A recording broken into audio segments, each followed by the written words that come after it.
Este programa tem o apoio de Seiko Astron. O tempo não espera por ninguém, mas o Seiko Astron acompanha-o onde quer que vá. Com precisão atómica, 1 segundo a cada 100 mil anos, sem necessidade de mudança de bateria e apenas alimentado por energia luminosa, ajusta-se a qualquer fuso horário. Seiko Astron, o primeiro relógio GPS solar do mundo no seu pulso. Esta é a história do dia da Rádio Observador. Por que são tão decisivas as eleições na Argentina e como pode Trump influenciar o resultado?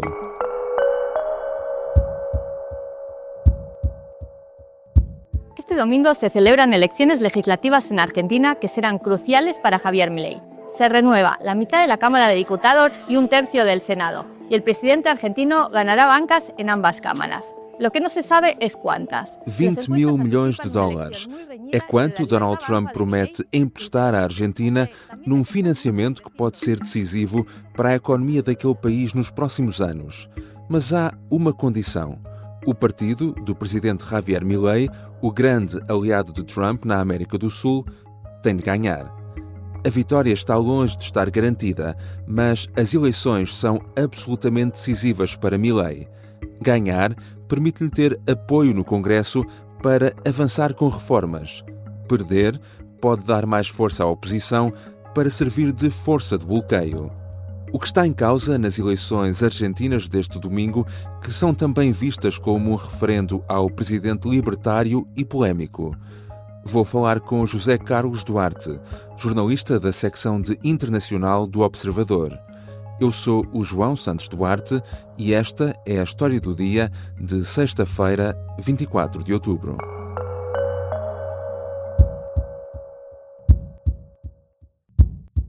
Olá, José Carlos, bem-vindo. Olá. Este domingo temos eleições legislativas na Argentina. Ora, o sistema político argentino é muito diferente do português. De certa forma, é até muito mais próximo, não é? Por exemplo, do norte-americano. Para que as pessoas possam perceber melhor o que está em causa, como é que as coisas funcionam na Argentina e quem é que os argentinos vão eleger este domingo? Sim, o sistema é muito diferente, a começar por ser um sistema presidencialista e não semipresidencialista como o português. Os argentinos vão a votos para renovar metade da Câmara dos Deputados, que é a Câmara Baixa do Congresso argentino, e também 24 lugares do Senado, que é a Câmara Alta do Parlamento. Eles, tal como os norte-americanos, têm 2 câmaras, não têm só uma como nós, e, portanto, estas eleições só vão renovar alguns lugares, não são todos. O Parlamento não vai sofrer uma razia completa. Algumas pessoas continuam, foram eleitas em 2023, portanto, as últimas eleições legislativas foram há 2 anos, e agora outra vez eleições legislativas. Todas as 24 províncias argentinas vão votar nestas eleições, ainda que nem todas vão eleger o mesmo número de deputados, portanto varia de região para região. E é basicamente um sistema em que metade da Câmara dos Deputados vai ser eleita e 1/3 do Senado vai ser eleito. E como é que se divide neste momento o quadro político na Argentina? Quais são atualmente os partidos mais fortes? Há 2 grandes blocos que resultam ainda das eleições de 2023. Há o bloco de direita, que é liderado por Javier Milei, é liderado pelo presidente argentino, que é também liderado pelo Partido Liberdade Avança, que é o partido de Milei. Este bloco à direita também conta com outros partidos mais pequenos no mesmo espaço político. Um deles é a Proposta Republicana, que é um partido de direita liderado por Maurício Macri, que foi um antigo presidente argentino. Eles estão coligados em grande parte das províncias argentinas nestas eleições e, portanto, são um bloco bastante forte à direita. À esquerda é os peronistas. Este movimento histórico político da Argentina continua a ter uma forte implementação no país. Normalmente adotam o nome Força Pátria, mas há várias designações em diferentes províncias. Não é propriamente sempre a mesma força política, mas são todos peronistas, apoiam mais ou menos mais ou menos a mesma coisa, só que adotam nomes diferentes. Depois, nestas eleições legislativas, há uma novidade, há um grupo de governadores de 7 províncias que se juntou e criou aqui uma espécie de movimento independente, que diria que é centrista e que não se identifica nem com o Javier Milei nem com o peronismo. Portanto, assim, uma espécie de terceira via nestas eleições. E, por último, há aqui uma frente de esquerda que inclui partidos comunistas e socialistas. Javier Milei foi então eleito presidente da Argentina há 2 anos, de forma até surpreendente. Vamos então recordar quem é este homem e porque é que é assim tão polémico. Eu acho que Javier Milei é tão polémico também um bocadinho pela sua imagem pública. Javier Milei diz palavrões, não tem tento na língua, usa expressões provocadoras, tem ações que são verdadeiramente com o objetivo de provocar e de causar impressão, e portanto há aqui esta persona que ele adotou política que é muito antissistema, que é vamos acabar com as castas, vamos acabar com o atual sistema. Aliás, tem sempre aquela ideia da motosserra, que é a sua imagem de marca, de cortar a eito, de vai tudo para o ar, e portanto é esta persona que eu acho que realmente o faz tão polémico. E depois também tem muito a ver com as suas ideias políticas. Ele começou como economista, ganhou muita preponderância na televisão, ele foi comentador, principalmente na pandemia, ele ganha grande hegemonia e grande influência nos canais de televisão argentinos durante essa altura, e também nas redes sociais, porque muita gente achava piada o que ele dizia, por causa de ser tão polémico, depois daquilo passar para as redes sociais, e ele ganhou um grande capital de apoiantes políticos aí. E as suas ideias também contribuem para isso. Ele defende ideias que ele define como libertárias e anarcocapitalistas, e que são essencialmente ideias que defendem um papel mínimo do Estado na economia e no setor social, ou seja, o Estado não deve interferir em quase nada, deve ter um papel muito reduzido, e é isso que ele defende no fundo. E pronto, e juntamente com estas ideias que eu diria que são radicais por exemplo, para um eleitorado que esteve habituado tantos anos ao peronismo, juntamente com esta persona, é isso que faz dele tão provocador e tão polémico. As últimas eleições legislativas aconteceram então em 2021, ou seja, antes de Milei ser eleito presidente, e num contexto político completamente diferente, ou seja, esses resultados ainda não expressavam, obviamente, este crescimento do movimento liderado pelo presidente. Isso, nestes 2 anos de presidência, tem sido também um dos grandes problemas de Milei, certo? Sim, em 2021, aliás, Milei foi eleito deputado pelo Liberdade Avança, pelo partido dele, e na altura ainda não se falava muito, não era propriamente uma questão que ele fosse ser presidente, só começou um bocadinho mais tarde. E na altura começa aqui a furar o bipartidarismo argentino entre o Bloco de Direita e o Bloco de Esquerda, não o partido, mas o Bloco dos Peronistas, e portanto ele começa a furar esta bipolarização, e isso acaba por se concretizar depois, 2 anos com a vitória nele das presidenciais. E isto é um problema porquê? Porque ele não tem grande apoio parlamentar, portanto estes 127 lugares que foram eleitos em 2021, ele só teve 4. O Liberdade Avança só elegeu 4. Isto significa que o apoio parlamentar dele para avançar com certas reformas e com certas medidas ainda é pouco expressivo.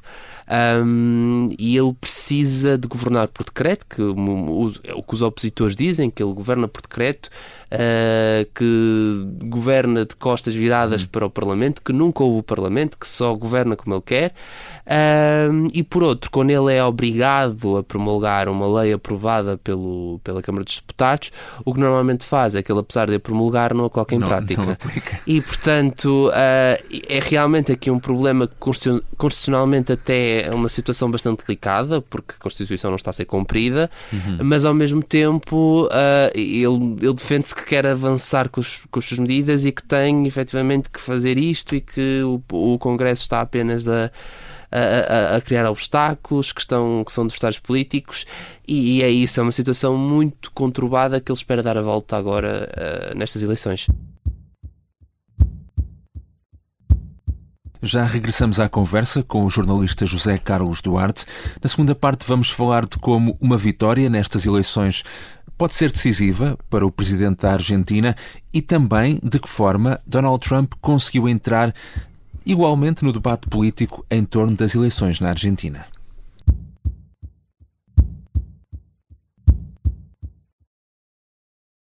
Estamos de regresso à conversa com o jornalista José Carlos Duarte. Nestes últimos dias, antes das eleições, não se pode dizer propriamente que as coisas no campo de Milei estejam muito tranquilas. Não, eu acho que o grande problema, eu acho que tem muito a ver com a expectativa, não é? Ele prometia ser um político tão diferente, tão antissistema, e há mudanças que ele quer implementar que vão demorar tempo, e como ele também não tem o respaldo do Congresso, será mais difícil colocá-las em prática. A Argentina ainda não é propriamente um país que se preze pela estabilidade económica. Eu acho que muitos argentinos, quando o elegeram, estavam à espera disso, e isso ainda não aconteceu propriamente. Há aqui uma grande discussão sobre o estado económico do país, mas eu acho que é mais ou menos correto, e ele próprio admite, o próprio presidente Milei, que a situação ainda não está como ele desejava. E depois houve aqui uma espécie de caso de corrupção a abalar o governo, em particular uma figura muito próxima de Javier Milei, que é a irmã, Karina Milei, que é o seu número 2, que é uma pessoa extremamente importante no núcleo duro da presidência, e este processo de corrupção relacionado com a compra de medicamentos prejudicou a imagem do presidente e ainda se arrasta, e portanto há aqui um certo incómodo com esta situação. E depois também há aqui já programadas algumas substituições no seu executivo, mas eu acho que isso não é propriamente negativo, é só simplesmente ele já aqui a tentar prometer mudanças depois das legislativas. Exato, mesmo antes das eleições, não é? Portanto, mesmo antes das eleições, qualquer que seja o resultado, ele antecipa já que vai mexer no governo. Sim, o ministro dos Negócios Estrangeiros já se demitiu do cargo, não por motivos políticos, mas porque já sente que alguém vai para o seu lugar, e portanto há já aqui esta substituição. E o objetivo de Javier Milei é dar aqui uma nova força, uma espécie de um segundo ato para o seu mandato de 4 anos. Dar aqui um novo fulgor para que os próximos 2 anos sejam mais positivos do que os últimos. E essas mudanças ele não precisou quais serão, não disse quem que será substituído ou não, mas o Ministro dos Negócios Estrangeiros já é garantido. É inevitável também, pelos motivos que já referimos, que estas eleições sejam também vistas por muitos como uma espécie de referendo, não é? A estes 2 anos de presidência de Javier Milei. Tu falaste nos últimos dias com alguns analistas políticos, nas opiniões e também nas análises que recolheste, o que é que se poderia considerar aqui uma vitória de Milei nestas eleições? Há aqui 3 cifras que eu acho que é importante ressaltar. A primeira é 30, a segunda é 35, a terceira é 40. 30% seria um resultado muito mau para Javier Milei, porque foi exatamente mais ou menos o mesmo resultado que obteve na primeira volta das presidenciais, e significa que ele só tem agora os seus apoiantes com ele, não tem mais ninguém. 35 seria um resultado mais ou menos, e 40 seria o resultado que ele pretende alcançar, seria um excelente resultado. E nesse cenário dos 40%, ele teria uma maioria parlamentar mais forte, não uma maioria absoluta, mas uma maioria em que ele poderia mais facilmente aprovar reformas, em que ele poderia mais facilmente avançar com a sua agenda política, e isso seria, evidentemente, uma grande vantagem para os próximos 2 anos. Outra implicação de um bom resultado é, essencialmente, que os argentinos dizem nas urnas que continuam a querer o rumo que Javier Milei tomou para a Argentina desde 2023, ou seja, significa aqui como um apoio, como um ganho de legitimidade política por parte do presidente argentino, e é basicamente isso que ele também quer mostrar, e ao mesmo tempo este ganho de legitimidade política acaba por enfraquecer os peronistas, que continuam a ser os seus grandes opositores políticos. E assim sendo, de facto, por esses motivos, mas também por outros, não é? Ao nível daquilo que temos falado, do que tem sido o facto do Congresso lhe bloquear muitas das ações, porque é que de facto estas eleições são tão decisivas e uma vitória do Partido da Liberdade Avança é tão importante para Milei? Sim, em primeiro lugar é a questão de não haver mais bloqueios, do Congresso ser mais receptivo às suas medidas, apesar da comunicação ser muito complicada, quer da presidência, quer da parte legislativa, eles não têm facilitado a vida. Os legisladores acusam, os congressistas acusam Milei de não os ouvir, lá está, de governar por decreto, e Milei quer ultrapassar essas críticas, quer tentar governar praticamente sozinho ou com um grande apoio do Parlamento, e é por isso que seria tão importante esta vitória. E eu acho que também é importante porque ele ganha aqui um balão de oxigénio para as eleições daqui a 2 anos. Portanto, ele pode recandidatar-se, está em cima da mesa esse cenário, ele próprio já o admitiu, e uma vitória nestas eleições significa um caminho mais fácil até 2027, em que ele terá muito mais facilidade em mostrar a obra feita, em mostrar o que é que realmente a diferença que ele fez na Argentina, do que se perder estas eleições. E, portanto, eu acho que estas eleições também serão fundamentais para definir o rumo político que a Argentina vai tomar daqui a 2 anos. Então, e se perder, que consequências poderia ter uma derrota nestas eleições para o atual presidente? A derrota mais evidente é este bloqueio permanente que vai continuar. Sim. Portanto, vai continuar, ele vai tentar...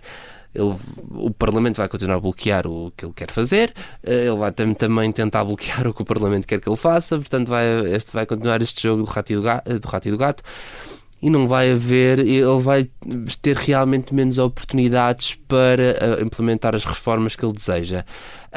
E eu acho que também a sua derrota vai fortalecer a oposição, vai fortalecer os peronistas.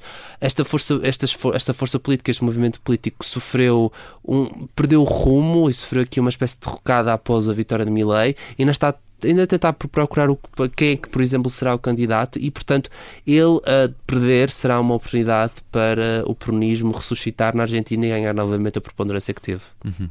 E depois há aqui também a entrada em cena de Donald Trump, o presidente norte-americano, que sabemos vê em Milei um dos grandes aliados na América Latina. Já veio ameaçar, condiciona o apoio financeiro ao país, condiciona o apoio ao resultado que sair destas eleições, não é? Sim, Donald Trump anunciou um empréstimo de 20 mil milhões de dólares, ou seja, aqui uma questão, é um valor bastante elevado, essencialmente num acordo que se diz de swap cambial, para não só reforçar as reservas internacionais da Argentina, como também para estabilizar a moeda ao peso argentino. E, portanto, este empréstimo é um grande trunfo eleitoral para Javier Milei, é uma forma de mostrar que ele está a tentar contribuir para a estabilidade financeira e económica da Argentina. É o apoio americano, é verdade, mas o que é facto é que é um apoio, e que se calhar para um eleitor médio isso será um motivo para que ele vá votar na Liberdade Avança, porque efetivamente há aqui um apoio que não existia com as outras forças políticas. Mas lá está condicionado a um bom resultado de Javier Milei. Se ele não o obtiver, Donald Trump já ameaçou, já deixou claro que vai cortar esse apoio, e aí eu acho que também os próximos 2 anos são ainda mais complicados para Javier Milei, porque ele não só perde este apoio, em que poderia efetivamente começar a mudar a economia argentina, como também eu acho que perde de vez, se calhar, o apoio norte-americano, que passa a vê-lo como uma causa perdida e como uma fonte eu diria, como uma aposta que não vale a pena ter em consideração, e isso enfraquece-o também internacionalmente. Obrigado, José Carlos. Obrigado.